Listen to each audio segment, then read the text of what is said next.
Buenos días, mis amados hermanos. Yo los invito a que abran la Biblia en el Salmo 105, versículos 1 y 2. Escuchemos lo que el salmista nos tiene que decir. Alabad a Jehová, invocad su nombre, dad a conocer sus obras en los pueblos. Cantadle salmos, hablad de todas sus maravillas.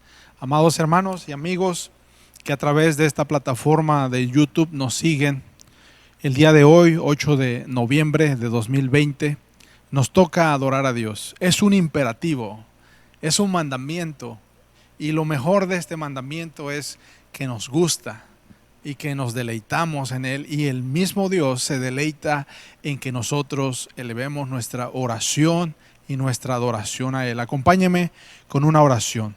Congregue a su familia, tenga a la mano una Biblia y clamemos a nuestro Dios. Padre Celestial, en el nombre de Jesús, te ofrecemos nuestra alabanza, nuestra adoración, aunque imperfecta, aunque marcada por el pecado, aunque marcada por nuestra humanidad. Queremos darte lo mejor de nosotros este día. Recibe nuestra adoración, recibe nuestros cánticos, nuestra oración, nuestras peticiones, y queremos también recibir tu palabra el día de hoy. Oramos en el nombre de Jesús. Amén.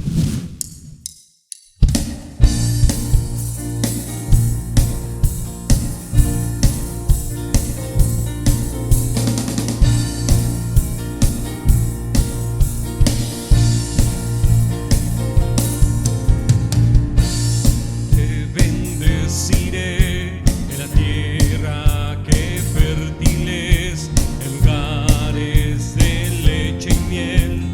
Te bendeciré.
avergonzado jamás.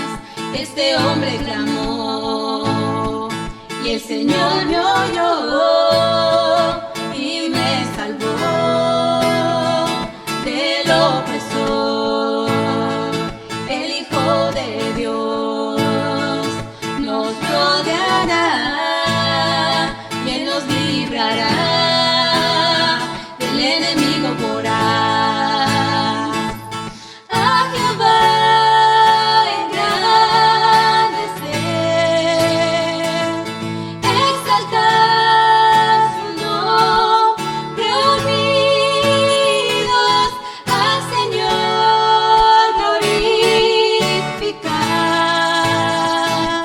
Ven y exalta a Dios por siempre, probar y ver cuán bueno es mi Dios. Bendito es Él que confía en Él.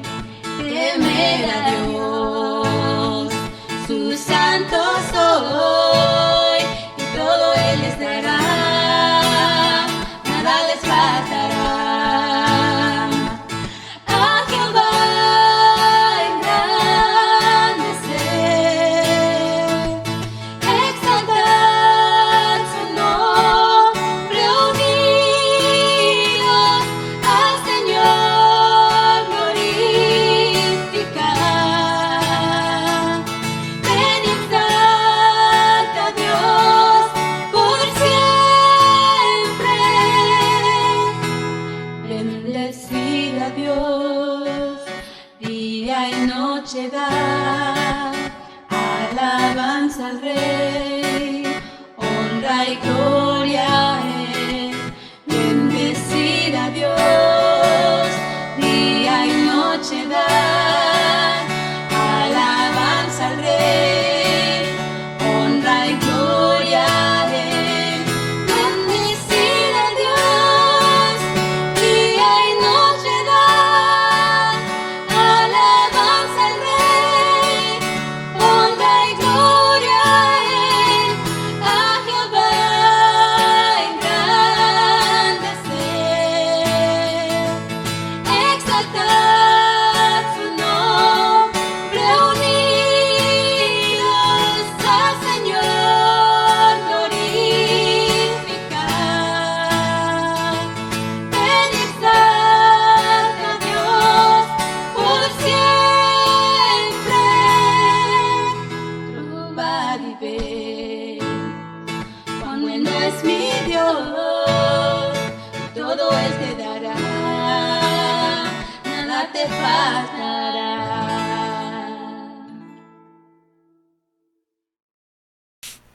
El apóstol, el escritor de la carta a los Hebreos, nos hace esta invitación, porque no tenemos un sumo sacerdote que no pueda compadecerse de nuestras debilidades.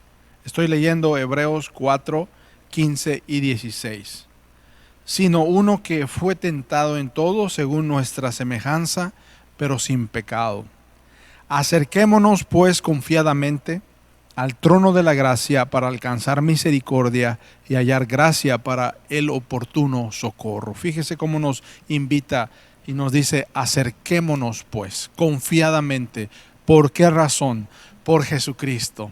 Y en este momento queremos felicitar a los cumpleañeros. ¿Se acuerdan que la semana pasada les debía las felicitaciones? Y hoy extendemos a través de esta transmisión nuestra felicitación a aquellos que cumplieron años la semana pasada. Gabriela Palma Girón, el día 1 de noviembre, junto con Daniel Valle Bello, 1 de noviembre. Blanca Arzate Ríos, el día 5. Nereida Santiago de la Paz, el día 7. Nuestra hermana Hermelinda Alfaro Pérez, el día 8, va a cumplir años. Es decir, el día de hoy está cumpliendo años nuestra hermana Hermelinda. Y nuestro hermano Raúl Telles Gómez, el día 9, junto con Marco Antonio Quirós Campos, el día 9. Nuestra hermana Andrea Chávez Severiano, el día 10. Y nuestra hermana Cristina Aguilar Rodríguez, el día 13. Acerquémonos confiadamente. El mejor regalo que podemos tener es tener ese acceso a la presencia de Dios. Felicidades cumpleañeros. Con ese mismo tono que la palabra de Dios nos da, queremos extender nuestro más sincero pésame a nuestro hermano Hugo Arroyo por el sensible fallecimiento de su papá, el señor Gilberto Arroyo, y también a nuestra hermana Xochitl Sierra por el sensible fallecimiento de su papá, el señor Francisco Sierra. La iglesia Jesús de Nazaret extiende sus condolencias y ora por un pronto consuelo y conformidad por la pérdida tan sensible, el fallecimiento de los padres de familia que acabamos de mencionar. Que Dios les dé mucha paz pronto. Y también yo quisiera que pusieran en sus oraciones, que no dejemos de orar por nuestra hermana Yadira Sotelo y nuestro hermano Marco Galeana. Que Dios esté sosteniéndolos en medio de esta prueba de enfermedad. Y lo mismo con nuestro hermano Gildardo Conejo y su esposa Olga Bucio. Enviamos nuestras oraciones e intercesiones para nuestros hermanos ancianos de iglesia y sus esposas que están enfrentando una prueba en la salud. Que Dios les dé fuerza, consuelo y que esa sea nuestra oración. Acompáñame a orar con este texto, que nos acerquemos confiadamente al trono de la gracia para alcanzar gracia, misericordia y oportuno socorro en este tiempo de prueba y tribulación. Oremos. Padre Celestial, mandamos nuestro abrazo y felicitación a los cumpleañeros, que los llenes de tu presencia en esta semana, tanto los de la semana pasada como los que esta semana estarán cumpliendo años. Oramos también porque tú traigas paz a la familia de nuestro hermano Hugo Arroyo, a su esposa Isabel y a todos sus hermanos y familiares, y que ellos puedan centrar su fe y su confianza en ti en medio del luto. Lo mismo con Xochitl Sierra y su esposo José Luis Ávila, por el sensible fallecimiento del padre de familia. También dales paz y bendición y conformidad. Ponemos en tus manos a los enfermos de la iglesia. Hemos oído de la recuperación de nuestros hermanos que han enfrentado COVID, Señor, y ahora se sienten mejor. Oramos en gratitud. Y te ponemos en este momento la vida de nuestra hermana Olga Bucio, que pongas tu mano en su cuerpo, pero lo más importante, que toques su corazón con tu gozo y tu paz en medio de esta prueba. Y lo mismo con nuestra hermana Yadira. Trae mucho gozo, mucha alegría, mucha paz sobre ellos, sobre sus esposos, nuestro hermano Marco, nuestro hermano Gil. Llénalos de tu espíritu y que puedan encontrarte, porque tú dices que en medio de las enfermedades y las pruebas y tribulaciones somos participantes de tu sufrimiento. Y así conocemos más acerca de ti a través de esas pruebas y nos perfeccionamos en medio de las tribulaciones. Oramos, Señor, por aquellos que están padeciendo la enfermedad del COVID, por aquellos que están en dificultades por falta de empleo o falta de recursos. Y oramos lo más importante, que abras los ojos de nuestro entendimiento y que te conozcamos, que podamos ser transformados en nuestro ser interior, en el conocimiento de Jesucristo, profundizando en tu amor cada día. Bendice a esta ciudad, a sus autoridades, a sus policías, a sus magistrados, a sus empresarios, a aquellos que trabajan día a día, Señor, que puedan ellos encontrar paz y esperanza en medio de esta tribulación. Sana nuestra ciudad y puerto de Acapulco, sana nuestro estado de Guerrero, sana nuestra nación México, y ten misericordia de este mundo convulsionado por tanta violencia, terrorismo, huracanes, terremotos y incertidumbre. Nos ponemos en tus manos, Padre, en el nombre de Jesús. Amén.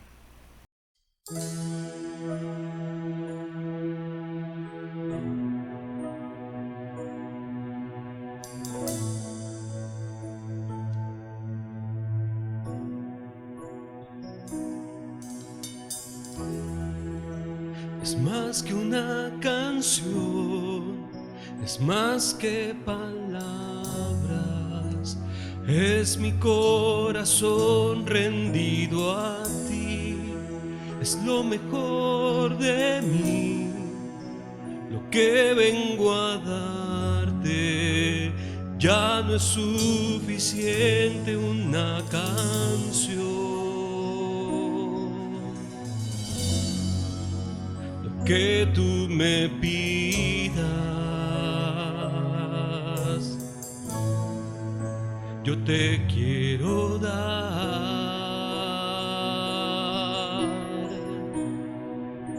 No vengo a pedir, no vengo a buscar, solo vengo a darte mi ofrenda de amor. Hoy quiero tocar tu piel, corazón, y darte las gracias, mi amado Señor.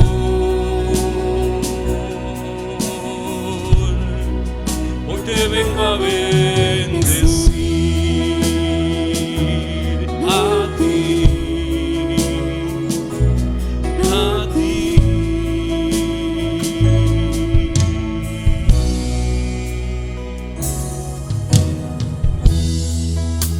Es más que una canción, es más que palabras, es mi corazón rendido a ti. Es lo mejor de mí, lo que vengo a darte. Ya no es suficiente una canción.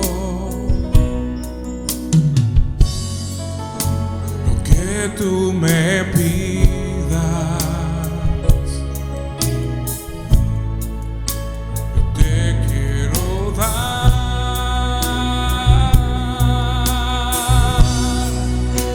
No vengo a pedir, no vengo a buscar, solo vengo a darte mi ofrenda de amor. Hoy quiero tocar tu fiel corazón y darte las gracias, mi amado Señor.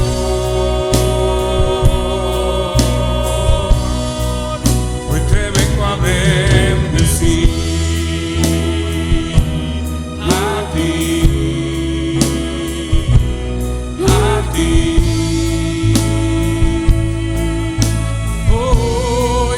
Hoy te vengo a bendecir, a ti, a ti.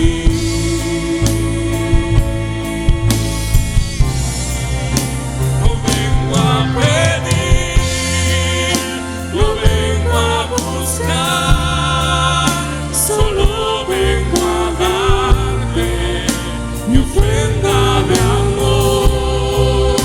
Hoy quiero tocar tu fiel corazón y darte las gracias, mi amado Señor.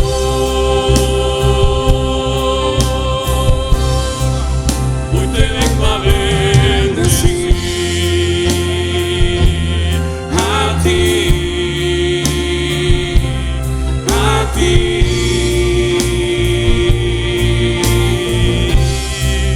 Hoy te vengo a bendecir, a ti, a ti.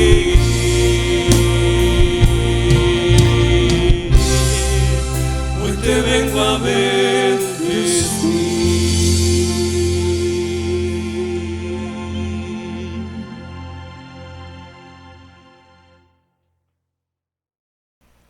Amados hermanos y amigos que nos ven a través de la plataforma de YouTube, continuamos con nuestra serie La Santidad de Dios y el tema del día de hoy se titula Llamados a Santidad. La base bíblica la vamos a encontrar en 1 Tesalonicenses 4 del 1 al 8 y yo les pido que me acompañen leyendo. Tómense un tiempo, abra la escritura, ahí en su pantalla puede ver la cita bíblica, 1 Tesalonicenses 4 del 1 al 8 y vamos a leer. Acompáñenme. Por lo demás, hermanos, os rogamos y exhortamos en el Señor Jesús que de la manera que aprendisteis de nosotros cómo os conviene conduciros y agradar a Dios, así abundéis más y más, porque ya sabéis qué instrucciones os dimos por el Señor Jesús. Pues la voluntad de Dios es vuestra santificación, que os apartéis de fornicación, que cada uno de vosotros sepa tener su propia esposa en santidad y honor, no en pasión de concupiscencia, como los gentiles que no conocen a Dios. Que ninguno agravie ni engañe en nada a su hermano, porque el Señor es vengador de todo esto, como ya os lo hemos dicho y testificado. Pues no nos ha llamado Dios a inmundicia, sino a santificación. Así que el que desecha esto, no desecha a hombres, sino a Dios, que también nos dio su Espíritu Santo. Acompáñeme con una oración. Padre Celestial, nos has llamado al camino de santidad. Queremos caminar por ese camino de santidad. Queremos insistir acerca de tu santidad y cómo se refleja en nosotros tu carácter. Úsame, Padre, en la exposición y reflexión de la palabra, y que el día de hoy tu pueblo pueda recibir esta palabra con gozo y alegría, y esta palabra de frutos en sus corazones para tu gloria y tu honra. Te lo pedimos en el nombre de Jesús. Amén. ¿Cuántas veces nos hemos preguntado cuál es la voluntad de Dios para mi vida? No sé si alguna vez te has hecho esta pregunta. Y la carta a los tesalonicenses nos da la respuesta. La voluntad de Dios es vuestra santificación. Usualmente tratamos de resolver los problemas de las encrucijadas de decisiones en las que nos encontramos. Y preguntamos si tomamos el camino A o el camino B, si hacemos tal proyecto o este proyecto en contraparte. Pero de todas maneras, que Dios nos revela cuál es su voluntad de manera específica. De manera general, su voluntad es que nosotros seamos santificados. Y el día de hoy vamos a abordar este propósito que Dios tiene, esa voluntad de Dios en nuestra vida. ¿Cómo la podemos entender? ¿Cómo sabemos que ya estamos creciendo en la santidad? Vamos a resolver estas preguntas a partir de el texto que acabamos de leer de la carta a los tesalonicenses. Hagamos un poco de historia y geografía sobre la iglesia de Tesalónica. Este contexto histórico y geográfico nos ayudará a entender el tema del día de hoy. La historia de la iglesia, narrada en el libro de los Hechos, capítulo 17, nos muestra que la iglesia en Tesalónica se fundó durante 3 semanas de intensa predicación por parte de Pablo y su equipo misionero. Ellos llegaron después de haber predicado en Filipos, que es la primera ciudad de Europa, en la provincia de Macedonia. De ahí se dirigieron a Tesalónica, como podemos ver en el mapa. Tenemos allí el mar Egeo, el mar de los griegos, en ese estrecho del Bósforo que divide la península de Anatolia o Turquía con Europa. Pablo predicó en Tesalónica por 3 días de reposo seguidos en la sinagoga de los judíos. Después de eso se levantó gran oposición, como leemos en el libro de los Hechos, y los misioneros fueron expulsados de la ciudad. De ahí se dirigieron a otra ciudad más cercana que se llama Berea, y también hasta Berea hubo oposición por parte de los judíos. Entonces Pablo se mueve a Atenas y predica delante de los epicúreos y de los estoicos, filósofos griegos, y de Atenas se mueve a la ciudad de Corinto. Estando en Corinto, él está preocupado de lo que ha ocurrido en la iglesia tesalónica. Es una iglesia joven, es una iglesia recién nacida, es una iglesia que está padeciendo persecución por parte de sus propios compatriotas. Quizás está recibiendo mucha presión por parte de los familiares que no son cristianos y está preocupado por ellos. Así que Pablo envía a Timoteo para saber cuál es la condición espiritual de estos pequeños en Cristo. Y Timoteo regresa a Corinto con buenas noticias y con un informe de algunas ideas erróneas respecto al aspecto doctrinal, específicamente la segunda venida de Cristo, un tema muy sensacionalista para ese tiempo y el día de hoy también, y también con algunas necesidades prácticas, pastorales, que necesitaban clarificarse, no solamente pastorales en cuanto al crecimiento de los individuos, sino en cuanto a la ética, el comportamiento de los cristianos en Tesalónica. Por eso escribe Pablo esta primera carta a los tesalonicenses. Según los eruditos bíblicos, esta primera carta es el primer escrito de todo el Nuevo Testamento. Es el escrito más temprano de lo que se conformará más adelante entre el año 50 y el año 100, todos los escritos inspirados que nosotros tenemos en nuestra Biblia.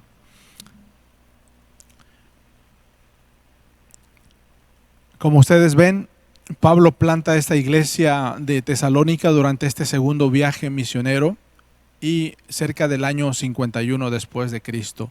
Y ya he mencionado que es una iglesia joven y escribe desde Corinto por una preocupación pastoral. La iglesia a los tesalonicenses, si nosotros leemos los primeros versículos del libro, de la carta, da fruto de su elección. Veamos en el versículo número 4. Porque conocemos, hermanos amados, de Dios vuestra elección. Es decir, el fruto de la elección es Dios de antemano, desde antes de la fundación del mundo, en Tesalónica había predestinado a un grupo de creyentes que durante la predicación del apóstol Pablo se convertirían, no porque ellos hayan sido buenos moralmente o Dios vio el futuro de que ellos iban a ser buenos o iban a ser cristianos, sino por su pura gracia. Y la evidencia de esta iglesia son esas tres virtudes teologales que siempre Pablo señala en sus cartas. No podremos entender el mandato y el llamado de Dios a vivir en santidad si no entendemos estas tres virtudes teologales sobre las cuales la iglesia de los tesalonicenses fue fundada.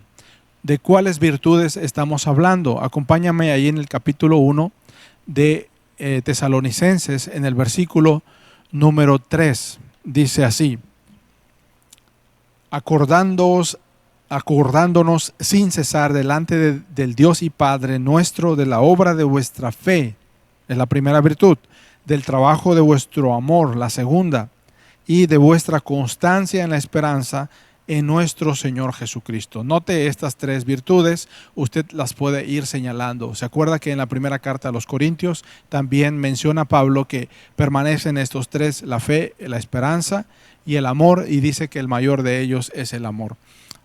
Como una pista de detectives, cuando leas las cartas de Pablo puedes ir notando cuando se mencionan estas virtudes teologales, y se les denomina virtudes teologales porque vienen de Dios, teos, Dios. ¿Sí? Vienen de parte de Dios como un regalo y nos ayudan a florecer. Y el fruto más importante de estas virtudes es la santidad. Y de ese tema estaremos abordando y analizando el día de hoy.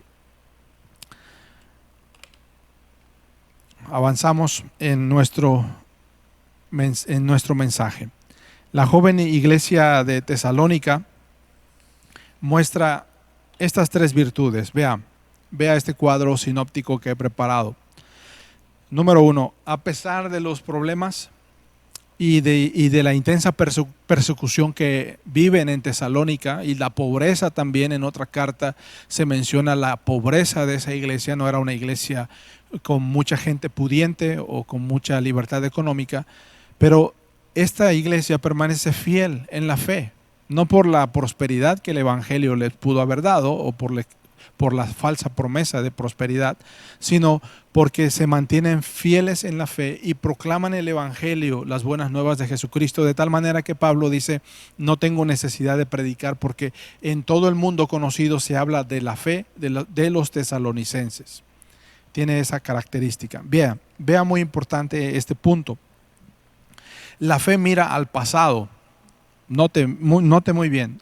Nosotros no hemos visto a Jesús, no lo hemos visto resucitado, no hemos visto las marcas en sus clavos, de los clavos en sus manos, ni tampoco en su costado traspasado, pero creemos en Él por la revelación. Y las Escrituras nos hablan de esa revelación, y aun cuando nosotros no veamos palpablemente o físicamente a ese Jesucristo resucitado, creemos en Él por la fe. La fe nos apunta a la obra completa de Jesucristo en el pasado, que murió por nosotros en la cruz, que fue sepultado y que al tercer día resucitó de entre los muertos.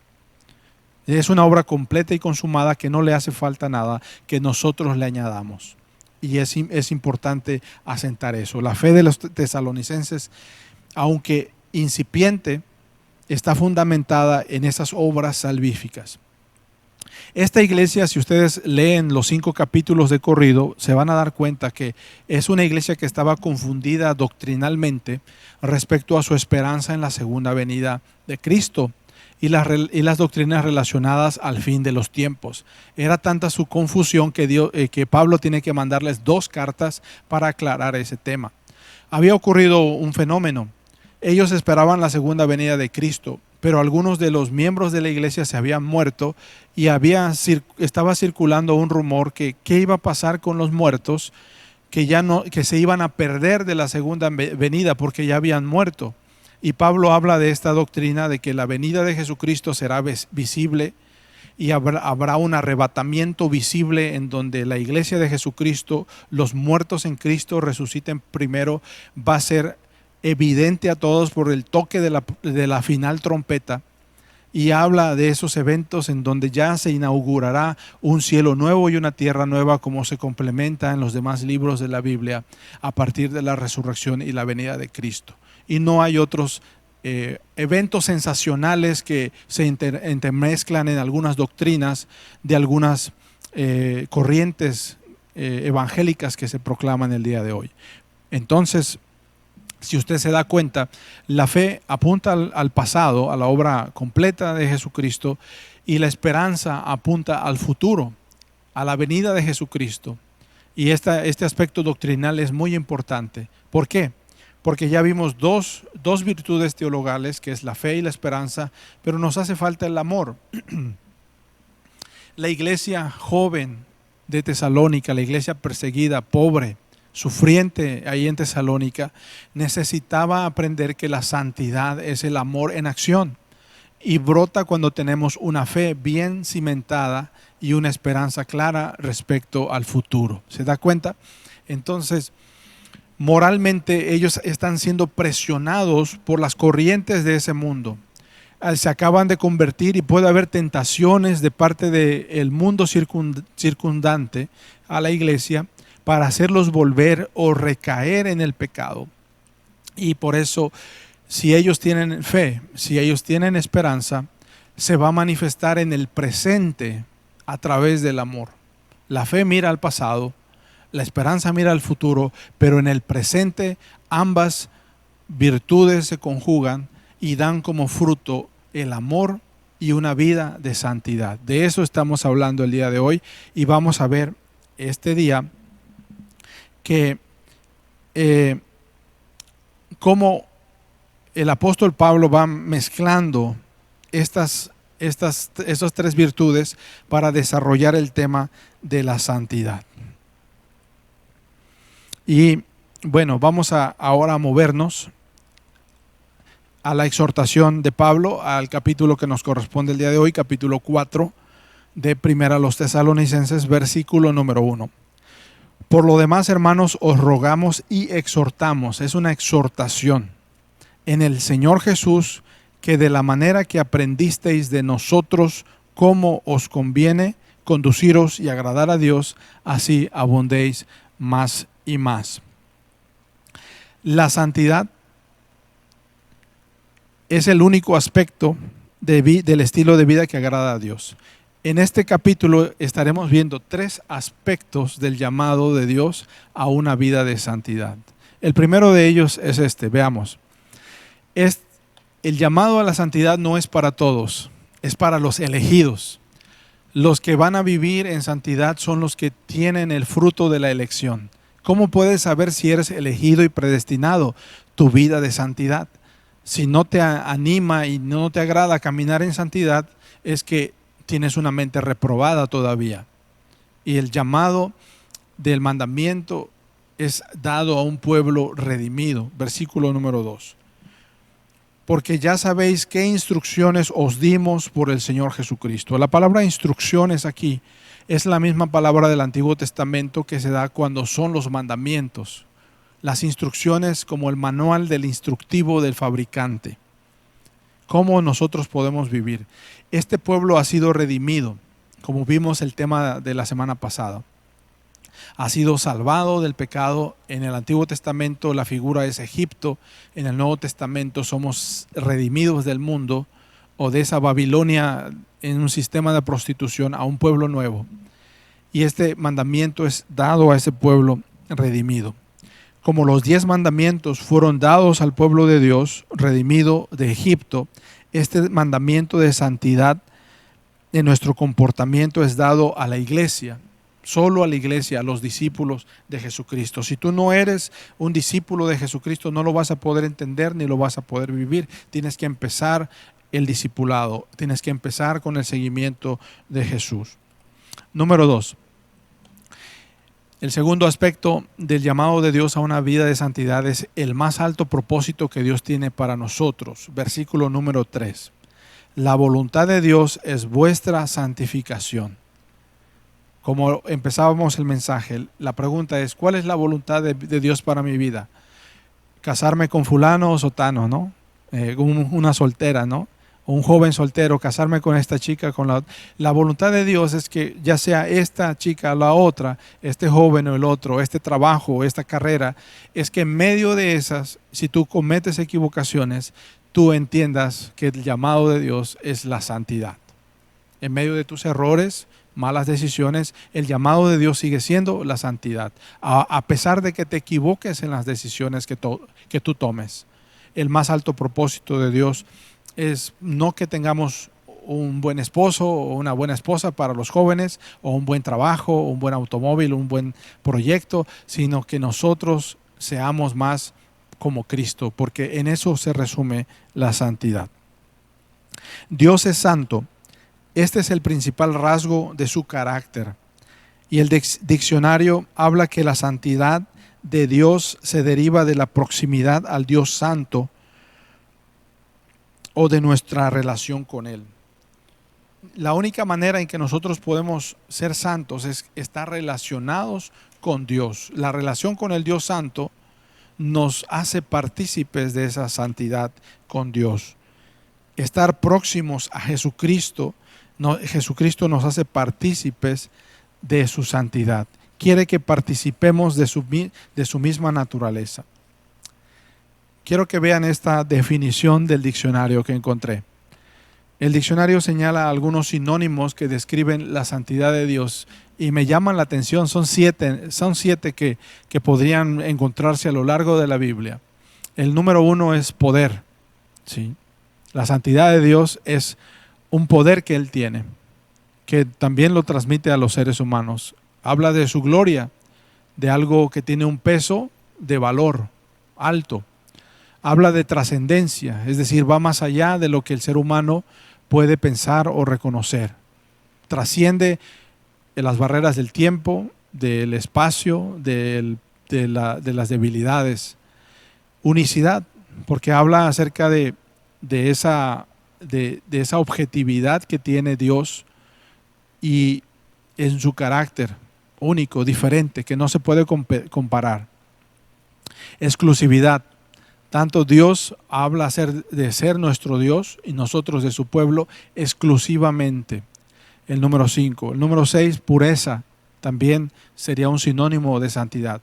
Pero el que más me impactó al estar preparando el mensaje, encontré que es peligrosidad.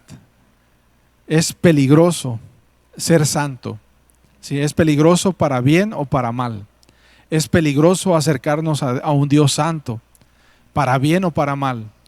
Peligroso para bien porque tu vida puede cambiar, tu vida puede ser transformada para bien. O si tú no aceptas el llamado de Dios a la santidad, es peligroso para ti, porque habla de un quebrantamiento, de una transformación de disciplina que Dios tiene para su pueblo cuando no sigue los parámetros. Dios no es inalcanzable, nos dice el diccionario, nuevo diccionario bíblico. Al contrario, Él toma la iniciativa en la obra de redención, busca un pueblo y quiere hacerlo partícipe de su santidad. Sigamos con el texto. La tercera característica que estábamos hablando acerca de la santidad, si ustedes recuerdan el bosquejo que hemos nosotros desarrollado el día de hoy, es que dentro de la santidad, la pureza sexual es el estándar de Dios el más alto para su pueblo. Los pueblos cananeos que vivían antes de la conquista del pueblo de Israel en la tierra de Canaán era un pueblo que tenía prácticas sexuales pervertidas y depravadas. Abuso sexual infantil, relaciones sexuales inapropiadas, y no tenían en alta estima el matrimonio. Y Dios quiere que su pueblo sea diferente, sea un dechado, un modelo ante las demás naciones que no tienen ese estándar de santidad. Y lo dice el versículo número 3.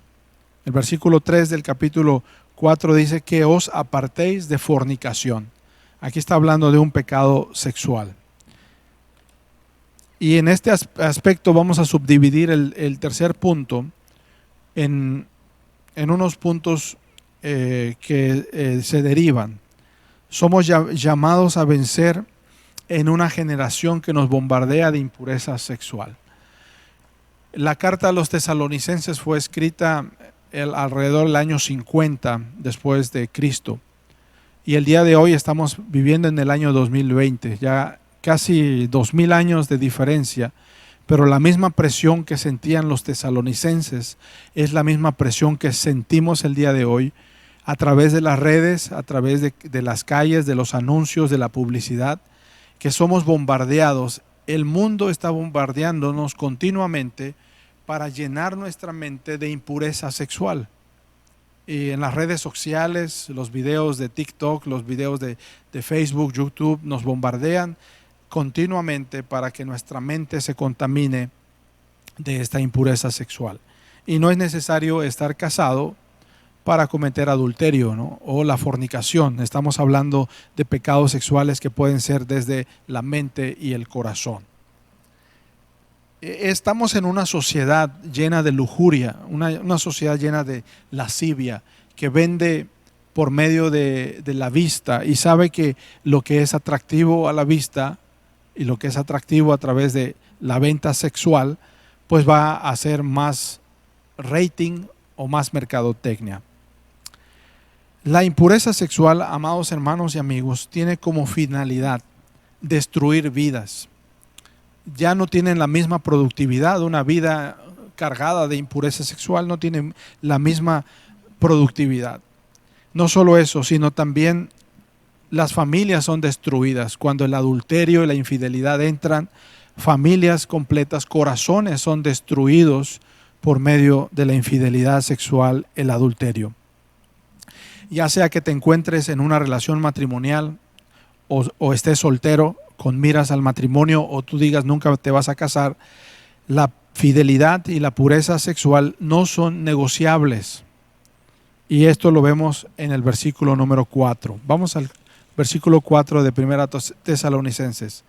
Que cada uno de vosotros sepa tener su propia esposa en santidad y honor. Ya sea el soltero, pues no va a andar de novia en novia, ¿verdad? Sino va a esperar al momento de tener una chica con la que tenga seriedad y no está de novia en novia, ¿verdad? Y está pensando en ser fiel tanto a una chica comprometida con ella, al final terminar en una relación matrimonial. Lo mismo habla de un hombre casado o una mujer casada que sepa tener su propia esposa o su esposo en santidad y honor. Este estándar que Dios tiene, si podemos verlo en el versículo 5, va en contra de la cultura de este tiempo y la cultura de hace 2000 años con los tesalonicenses. Era una cultura de adulterio. Los valores respecto a la pureza sexual han sido tergiversados a lo largo de la historia. Y en el Imperio Romano o la cultura griega también se tergiversó el diseño original. Los judíos llevaban un estándar más alto que las naciones paganas o la cultura greco-romana. Y veamos cómo aparece en la traducción del lenguaje actual cómo aparecen estos versículos. Mire, es muy fuerte lo que dicen. Mire, lea lo que dice en su pantalla. Dios quiere que ustedes vivan consagrados a Él, que no tengan relaciones sexuales prohibidas y que cada uno de ustedes sepa controlar su propio cuerpo como algo sagrado y digno de respeto. Deben dominar sus malos deseos sexuales y no portarse como los que no creen en Dios. Para la cultura grecorromana, comer y tener relaciones sexuales era una necesidad. Que decían, si tienes hambre, pues come. Si tienes deseos sexuales, pues ten relaciones sexuales prematrimoniales o ten relaciones adúlteras. Para ellos era común. Llega el mensaje del Evangelio y completamente transformador.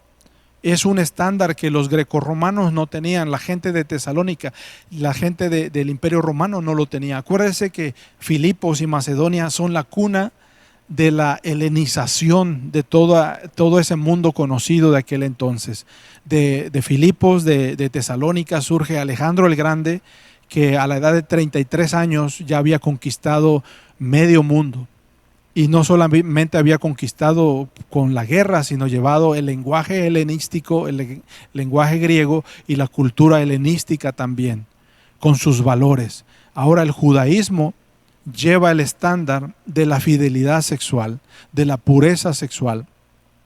Y es un estándar alto para su época y transforma las vidas de las personas que vivían una vida de promiscuidad, una vida de destrucción, donde sus relaciones familiares estaban destruidas por la infidelidad, incluso sus vidas estaban destruidas por las enfermedades sexuales. Seguimos leyendo, seguimos reflexionando en este pasaje. Hay un orador llamado Demóstenes y señala cómo pensaban los hombres respecto a la mujer en la antigua Grecia.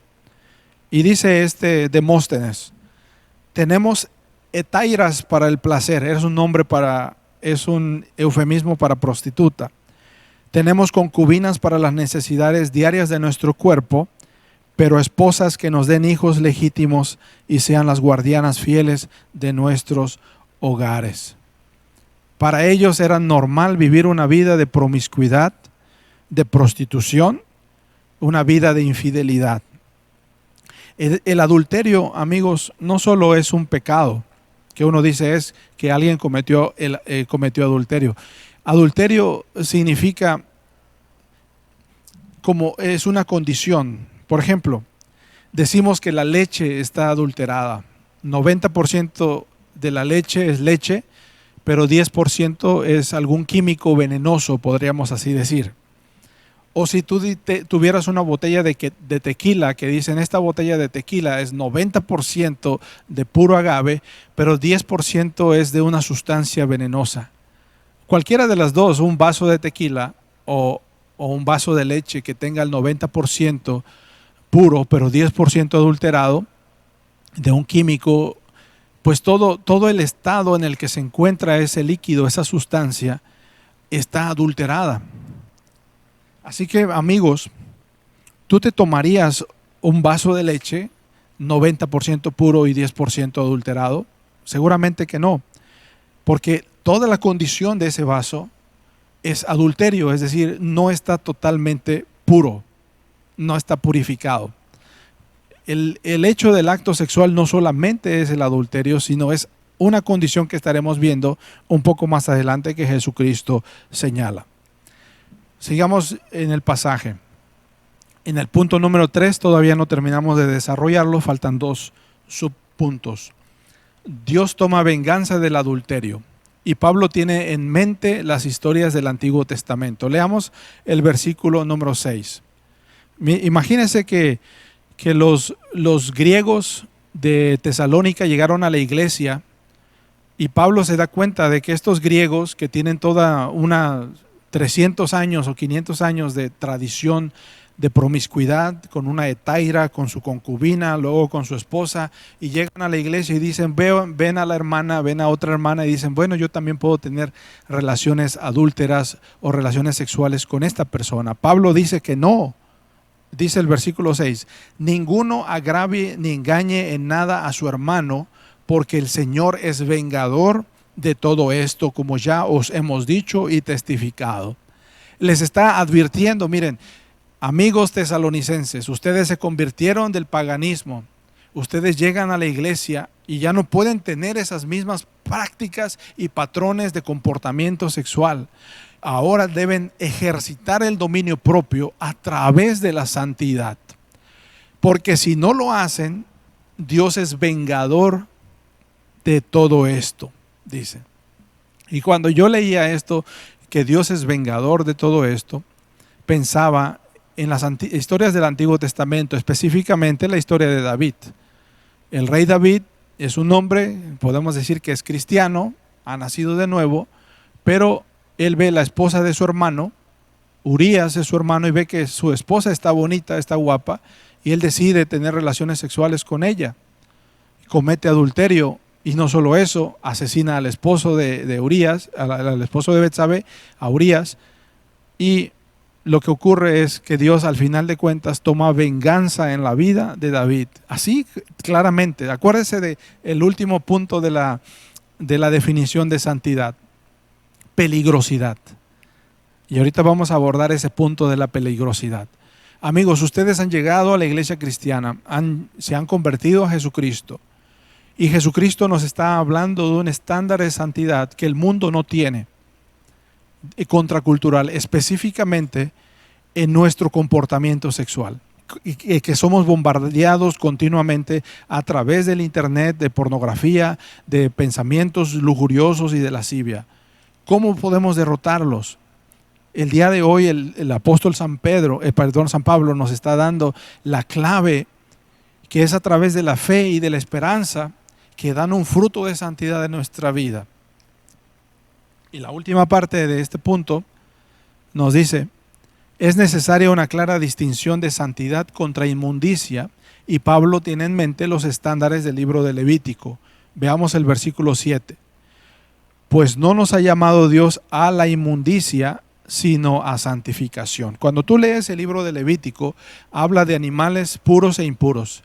Habla de situaciones de impureza, por ejemplo, alguien que tiene secreciones o alguien que tiene llagas en la piel, se le declara impuro, inmundo.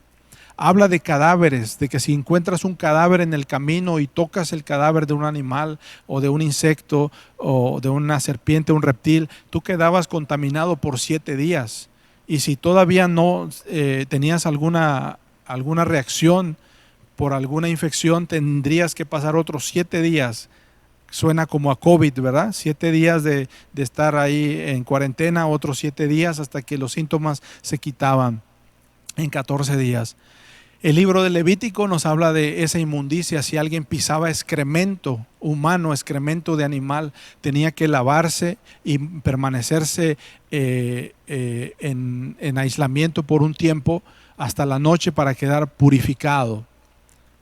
Si habían ciertas erupciones o sangre o algunas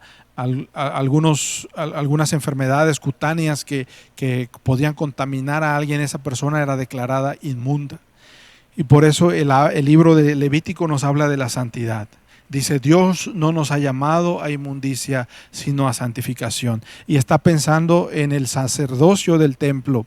Aquellos que han sido purificados y lavados podían entrar a adorar al santuario. Se tenían que lavar primero de toda la inmundicia y permanecer en reclusión hasta prepararse para entrar a la presencia de Dios. Y hay una clara distinción entre inmundicia y santidad. Cuando nosotros nos contaminamos con los pecados sexuales de la lujuria, la lascivia, el adulterio, la fornicación, estamos metiendo inmundicia en nuestra vida. Y esa inmundicia trae consecuencias trae enfermedades en nuestra alma y Dios quiere librarnos de esto. ¿Se acuerdan entonces de estos sinónimos de santidad? Peligrosidad. Todo acercamiento a Dios debe hacerse bajo las condiciones que Él mismo ha establecido. Cualquier acercamiento a Dios que se haga bajo otras condiciones reviste peligro. Amigos, es peligroso acercarnos a Dios, porque si estamos en inmundicia, Dios trae disciplina. Si estamos en pureza, Dios trae transformación. Y quiero terminar este mensaje con esta conclusión en esta mañana. El mandamiento a la santidad, el llamado a la santidad es trinitario. En los versículos 1 y 2 nos dice que surge del carácter de nuestro Señor Jesucristo. El estándar que Jesucristo pide, el llamado que Jesús hace es un llamado a participar de su comunión. El Hijo de Dios. En los versículos 1 y 2 lo vemos. Versículo número 3. La voluntad del Padre Celestial es que sus hijos sean santos. Y ahora terminamos con el versículo número 8. Y yo quiero leerlo. Así que el que desecha esto, no desecha a hombre, sino a Dios, que también nos dio a su Espíritu Santo. Dios el Padre nos ha dado a la tercera persona de la Trinidad para que vivamos en santidad. Dice Jesús que no nos dejará huérfanos, que nos dará al Espíritu Santo. Este Espíritu Santo es el Espíritu de santidad, es decir, lo que Él irradia, con lo que Él nos envuelve es con el estándar de Dios. Nos hace participantes de caminar con Él, de ser llenos de su Espíritu cada día. Amados hermanos y amigos, esta carta a los tesalonicenses tiene un desafío para nosotros de caminar y vivir en santidad, de ir en contra de los patrones de este mundo, de caminar y reflejar a Jesucristo en todos los lugares donde nosotros vayamos y vivamos, y reflejemos a Jesucristo en santidad cada día. Acompáñame con una oración. Padre Celestial, en el nombre de Jesús, queremos seguir el llamado de santidad que tu Hijo Jesucristo hace, y queremos que envíes con fuerza ese espíritu de santidad para nosotros, el Espíritu Santo, para que nos llene, nos transforme y nos renueve para su gloria. Todo esto oramos en el nombre de Jesús. Amén. Ahora, mis amados hermanos, que la gracia del Señor Jesucristo, el amor de Dios el Padre y la comunión del Espíritu Santo sean con cada uno de ustedes y sus familias desde ahora y para siempre. Amén.